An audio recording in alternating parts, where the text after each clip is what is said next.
ఎప్పటి నుంచి అయితే మన భారతదేశం ఇండిపెండెంట్ అయిందో అప్పటి నుంచి వాళ్ళు, వాళ్ళ తాతలు, వాళ్ళ కొడుకులు, వాళ్ళ మనవలు, వాళ్ళు వచ్చే చెరపురులాగా మన ఇలాగా కొరుచుకొని తినేశారు. మమ్మల్ని బయటికి రానేలేదు, నోరిప్పనేలేదు, అలాగే ఉండిపోయాం. అలాంటి సందర్భంలో ఒక చెయ్యి బయటకు వచ్చింది, one man army, that is అవసరమైతే నా ప్రాణాలు బలిగట్టైనా సరే తెలంగాణ సాధించడం ఖాయం ఖాయం ఖాయం.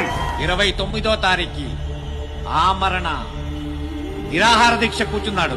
ఆ 2009లో మన కేసీఆర్ అన్నకి ఎంత సీరియస్ అయింది, హాస్పిటల్లో ఎంత క్రిటికల్ పొజిషన్ లో ఉన్నాడో సంగతి తెలుసు మీకు. తన కోసం చేశాడా? లేదు, మన అందరి కోసం చేశాడు.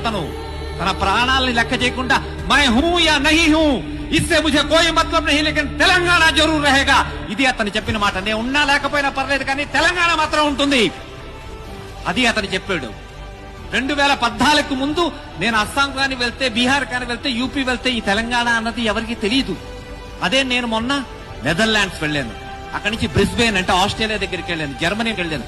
అక్కడ వేర్ ఫ్రమ్ యు ఆర్ అంటే ఐఎమ్ ఫ్రమ్ హైదరాబాద్. అచ్చా, that chief minister mister K Chandrashekar Rao. ఎలా ఉంటుందో చూడండి.